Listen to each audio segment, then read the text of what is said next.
इस वक्त हम राजगीर की खूबसूरत वादियों में हैं। हमारे चारों तरफ हरे भरे जंगल और ठीक उसके पीछे पहाड़। इस पहाड़ों के बीच में, इस जंगलों के बीच में एक अखाड़ा है जिसका अपना इतिहास है। हम आज आपको दिखाएंगे वो अखाड़ा और बताएंगे इस अखाड़े में किसके बीच मल्ल युद्ध हुआ था।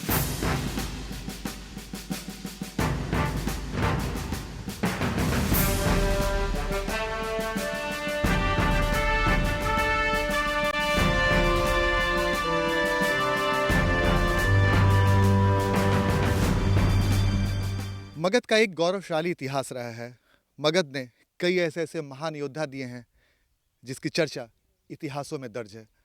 जाहिर सी बात है, मगध में ऐसे शासक हुए जिन्होंने न सिर्फ मगध में बल्कि पूरे हिंदुस्तान और विश्व में अपनी अलग पहचान बनाई। ऐसे ही मगध के एक शासक थे जरासंध। कौन थे जरासंध, क्या था उनका इतिहास, आज हम आपको बताएंगे। हम एक एक कड़ी दिखाएंगे आपको कि जरासंध कौन थे, उनका इतिहास क्या था, कैसे उनके साथ भीम का युद्ध हुआ था, कैसे उनका वध हुआ था, जरासंध कितने बलशाली थे या फिर जरासंध कितने दानवीर राजा थे। ये तमाम बातें हम आपको दिखाएंगे।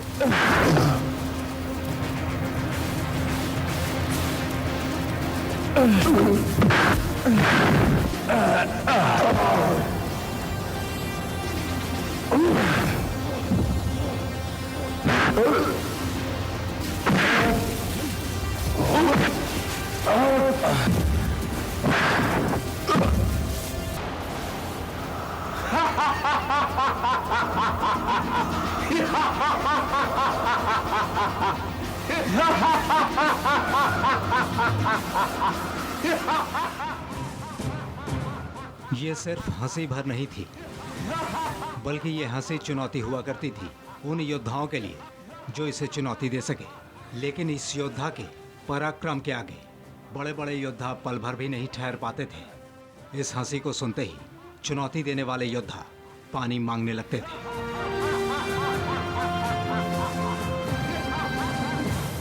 जी, आप जरासंध के बारे में इसी से अंदाज़ा लगा सकते हैं कि कृष्ण को उन्होंने 17 बार हराया था, युद्ध में पराजित किया था। जरासंध मगध के शक्तिशाली सम्राट थे और बृहद्रथ के पुत्र थे। ये समझ लीजिए कि मगध में या बिहार में जो प्रथम राज्य बना उसके प्रथम राजा बृहद्रथ थे। ऐतिहासिक रूप से मान्यता है इस बात की। और ये वो अखाड़ा है जिसमें उस योद्धा ने ना जाने कितनों को धूल चटाई थी। जो भी इस अखाड़े में आया और चुनौती देने की कोशिश की, वापस जिंदा नहीं जा सका। कौन था वो योद्धा, किसके साथ उसने किया था 28 दिनों तक भयंकर मल्ल युद्ध। कहते हैं कि जरासंध में 10,000 हाथियों का बल था और जरासंध प्रतिदिन कुश्ती का प्रैक्टिस यहीं किया करता था। और जरासंध जब इस अखाड़े में प्रैक्टिस करता था तो उसके साथ कई पहलवान एक साथ भिड़ते थे। और बावजूद इसके आज तक जरासंध को इस अखाड़े में कभी पटकनी नहीं मिली। जरासंध महाभारत कालीन मगध साम्राज्य का राजा। हमने मथुरा पर एक बार नहीं 17 बार पूरी शक्ति के साथ आक्रमण किया है। जिसकी ताकत की चर्चा तब समस्त भारत में होती थी। इतनी शक्ति थी इसके पास कि कोई भी शख्स चुनौती देने से भी घबराता था। उस बलशाली जरासंध की राजधानी थी राजगृह, यानी आज का राजगीर। 5 पहाड़ियों से घिरा था जरासंध का साम्राज्य। पिपलाचल, रत्नागिरी, उदयगिरी, सोनागिरी, बहवारगिरी, ये 5 पहाड़ी से प्राचीन नगर घिरा हुआ था। श्रीं नमो भगवती संतान कामेश्वरी गर्भ विरोधम। जरासंध के जन्म की कहानी भी बेहद रोचक है। जरासंध के पिता थे महाराज बृहद्रथ।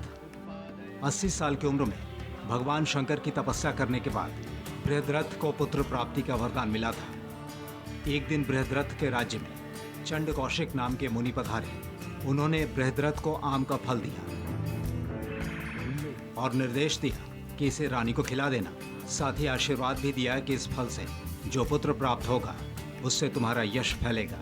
लेकिन राजा की 2 रानी थी। राजा ने दोनों रानी को वो फल आधा आधा खिला दिया। 9 महीने के बाद दोनों रानी ने मांस के 2 हिस्सों को जन्म दिया।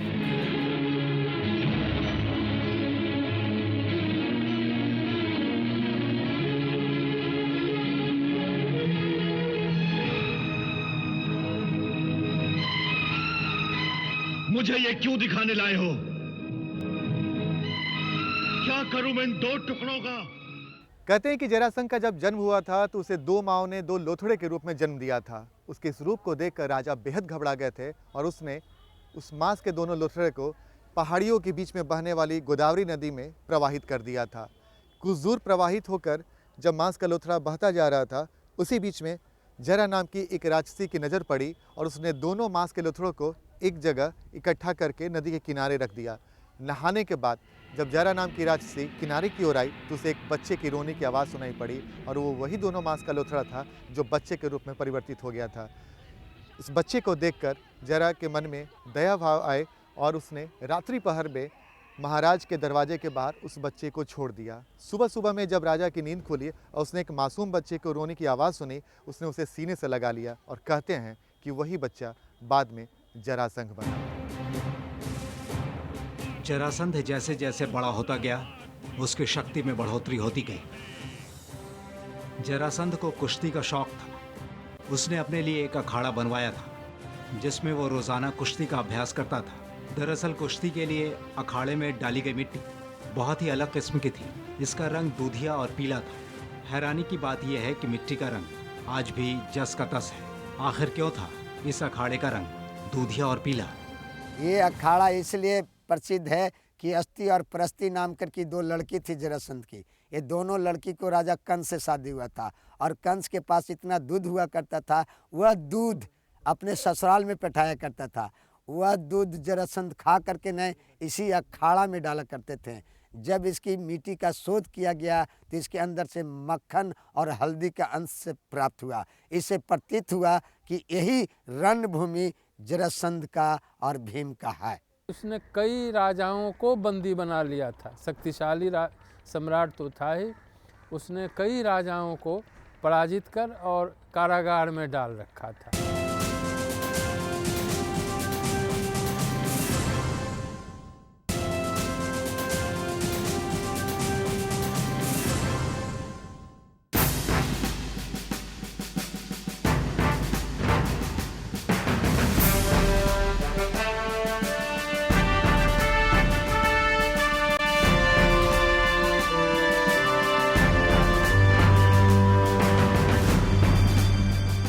इस अखाड़े की कहानी भी बेहद रोचक है और आज भी इस अखाड़े के बगल में जो मिट्टी मिलती है उस मिट्टी का कलर दूधिया और पीलापन लिए हुए है।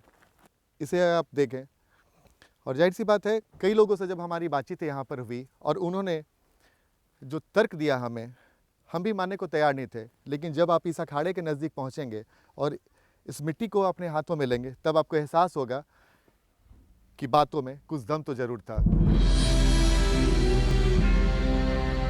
इस अखाड़े की कहानी भी दिलचस्प है। जरासंध बलशाली होने के साथ साथ दानवीर भी था, साथ ही भगवान का बहुत बड़ा भक्त भी था।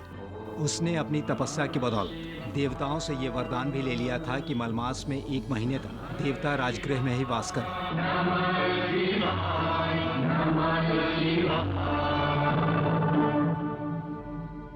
कहते हैं कि जरासंध तक्षक नाग की पूजा करता था और ऐसी मान्यता भी है कि उसके साम्राज्य की सुरक्षा नाग करते थे। ये जरासंध के बारे में यह भी है कि वह नाग देवता की पूजा किया करता था, अन्य देवियों की भी पूजा करता था। तो उस समय भी नाग देवता की पूजा होती थी, इसमें कोई आश्चर्य की बात नहीं है। पहाड़ों, नदियों और जंगलों से घिरा था जरासंध का साम्राज्य। जरासंध बेहद बलशाली राजा था और उतना ही बड़ा दानवीर। कहते हैं कि जरासंध तक्षक नाग की पूजा किया करता था और ऐसी मान्यता है कि उसके साम्राज्य की सुरक्षा तक्षक नाग ही किया करते थे। और आज भी ऐसी मान्यता है कि इस राजगीर की इन वादियों में बड़ी संख्या में सांप रहा करते हैं। जरासंध रोजाना अखाड़े में जाने से पहले मनियार मठ जाया करता था। कहा जाता है कि यहाँ मणिधारी सांप रहते थे, जिनकी पूजा करने के बाद ही जरासंध अखाड़े में प्रवेश करता था। कहते हैं कि जरासंध इसी मनियार मठ में प्रतिदिन नाग देवता की पूजा किया करते थे और ऐसी मान्यता भी है कि जरासंध के साम्राज्य की सुरक्षा नाग किया करते थे और यही वजह है कि प्रतिदिन इस मनियार मठ में जरासंध पहुंचते थे और वो नाग देवता की पूजा किया करते थे। जरासंध जरा नाम के राक्षसी की भी पूजा किया करता था।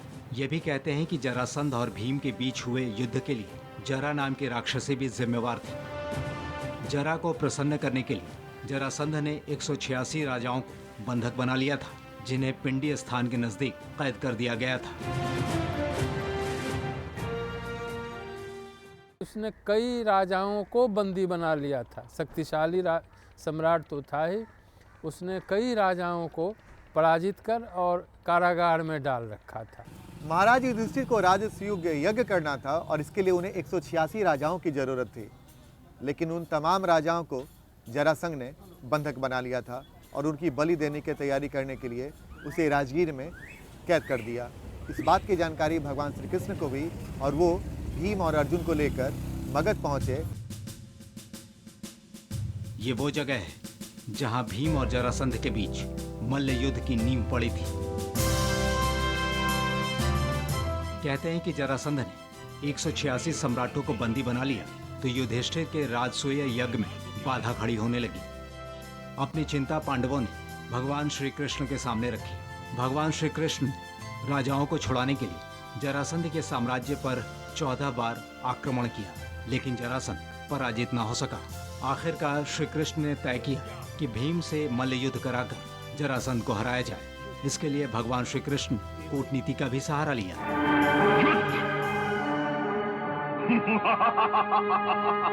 सुनो युद्ध, सुनो युद्ध, युद्ध सुनो, युद्ध वो भी जरासंध से। निश्चय ही महाराज, हम लोग आपसे द्वंद्व युद्ध की इच्छा लेकर आए हैं। बोलो, स्वीकार है? जरासंध 186 राजा को कैद कर करके जरा देवी मंदिर के पास में वो बलि देना चाहती थी। और जरासंध के अत्याचार बढ़ गए थे। लगभग 185 राजाओं को उसने पराजित कर अपने कारागार में डाल रखा था और जनता के ऊपर अत्याचार बढ़ रहा था। इसलिए उन्होंने भीम के माध्यम से उसे पराजित कर और उससे जनता को और उन राज्यों को मुक्त करवाने का उन्होंने प्रण किया। ऐसी भी मान्यता है कि भीम और अर्जुन के साथ भगवान श्री कृष्ण आकाश मार्ग से एक रथ के सहारे उदयगिरी पर्वत के नजदीक राजगृह पहुंचे थे, लेकिन इस बात की जानकारी जरासंध तक पहुंच गई और वो इस स्थान पर पहुंच गया। इस बीच भीम ने जब उसे रोकने की कोशिश की तो मल्ल युद्ध शुरू हो गया। हालांकि बड़ी चालाकी से श्री कृष्ण भीम और अर्जुन को वहां से लेकर निकल गए, लेकिन आज भी इस उदयगिरी पहाड़ी के करीब रथ के चक्र और भीम के पैर और जंघा के निशान दिखते हैं। कहते हैं कि भगवान श्री कृष्ण अर्जुन के साथ और भीम के साथ जब जरासंध के साम्राज्य में पहुंचे थे तो यहीं पर वो पहुंचे थे सबसे पहले और उसके बाद रथ के सहारे यहाँ से वो निकले थे।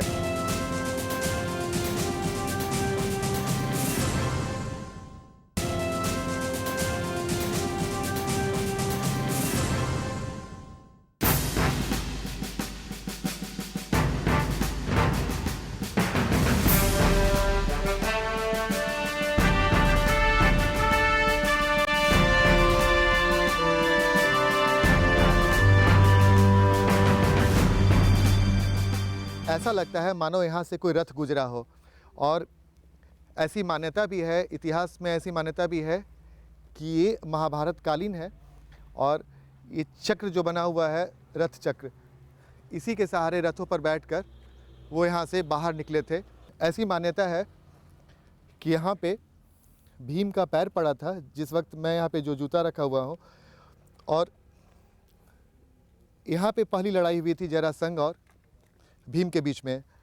और ऐसी मान्यता है कि यहाँ पे एक पैर का चिन्ह और ये दोनों घुटनों को यहाँ पे रखा गया था, तो दोनों घुटने के जैसा बना हुआ है यहाँ पे, और ठीक यहाँ पे एक जंघा जैसा, यानी कि ऐसी मान्यता है कि ये वो जगह है जहाँ पे सबसे पहले जरासंध और भीम के बीच में युद्ध हुआ था। भगवान श्री कृष्ण जानते थे कि जरासंध की मौत इसी अखाड़े में हो सकती है, लेकिन इस अखाड़े में युद्ध के लिए उन्हें जरासंध से वचन लेना था। फिर क्या, श्री कृष्ण वेश बदलकर वहां पहुंच गए जहां रोजाना जरासंध दान दिया करता था। दान के दौरान ही श्री कृष्ण ने जरासंध से भीम के साथ मल्ल युद्ध करने का वचन ले लिया। मेरा सामना करेगा। मेरे एक मुष्टि प्रहार को सहन करने की क्षमता वाला भी नहीं लगता। हाँ, हो सकता है युद्ध में भीम कुछ क्षण जी ले। ये तो समय ही बताएगा कि कौन कुछ क्षण जी सकता है। जरासंध, भगवान कृष्ण भी विप्र रूप धारण करके जहाँ जरासंध पूजा किया करते थे मणिनाग का, उसी दरबार में पहुँच गया ब्राह्मण रूप में। इन्होंने प्रजाओं के बीच में जाकर के खड़ा हो गया भिक्षा लेने के लिए। जब उन्हें भिक्षा देने के लिए चाहा तो उन्होंने अपना आंचल को खींच लिया और उन्होंने कहा, यह भिक्षा हमें नहीं चाहिए। जरासंध जान गया कि वही छलिया है जो हमारे यहाँ से 14 बार 17 बार भाग करके यहाँ से मगध से गया है। एक कृष्ण है। उन्होंने पूछा कि तुम क्या चाहते हो? तो उन्होंने कहा युद्ध दान चाहिए। कौन सा, किन से लड़ाओगे? तो अर्जुन से। अर्जुन से उन्होंने नकार किया और बोला ये तो नपुंसक है, राजा विराट के यहाँ नपुंसक बन के छुपा था। तो जब भीम को आगे बढ़ाया, उन्होंने कहा कि ठीक है, ये भीम हमारे साथ लड़ाई कर सकता है। आखिरकार वो पल भी आया जब भीम और जरासंध इस अखाड़े में पहुंचे और दोनों महाबली योद्धाओं के बीच मल्ल युद्ध शुरू हो गया। ये युद्ध दिन रात होता रहा। हफ्ते गुजर गए। कई बार भीम ने जरासंध को दोनों पैरों के बीच से 2 हिस्सों में कर दिया, लेकिन हर बार वरदान की वजह से जरासंध के दोनों हिस्से जुड़ जाते और वो जी उठता।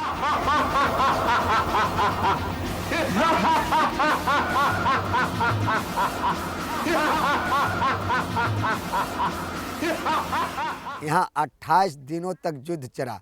भगवान कृष्ण साक्षी थे और जरासंध को प्रत्येक दिन भीम इस तरीका चीर करके फेंक दिया करते थे। वो उसमें ऐसा आकर्षण था कि आकर के द्वारा जुट जाया करता था।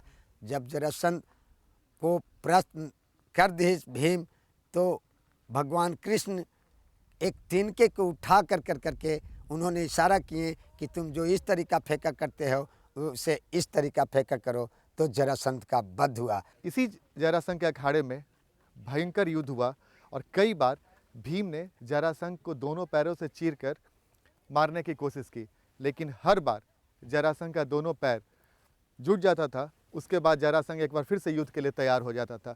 28 दिनों तक यहाँ ज़बरदस्त मल्ल युद्ध हुआ और उस मल्ल युद्ध के बाद 28वें दिन जब भगवान श्री कृष्ण ने एक तिनके का सहारा लिया और उस तिनके के सहारे को बीच से चीर के दोनों विपरीत दिशा में उन्होंने फेंका, तब भीम को इशारा समझ में आया और उसके बाद भीम ने जरासंध को दोनों पैरों से चीरा और एक विपरीत दिशा में फेंका। उसके बाद जरासंध जुड़ नहीं पाया और इस तरीके से जरासंध की मृत्यु हुई।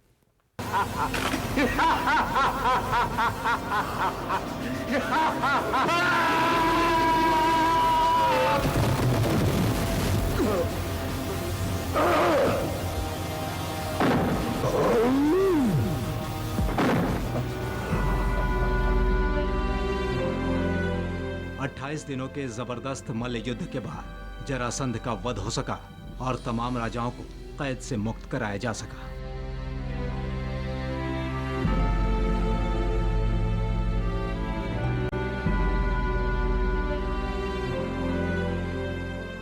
तो 28 दिनों तक चला जरासंध और भीम में मल्ल युद्ध और आखिरकार जरासंध का वध हुआ और उसके बाद उन तमाम राजाओं को मुक्त कराया गया। तो ये थी कहानी जरासंध के अखाड़े की।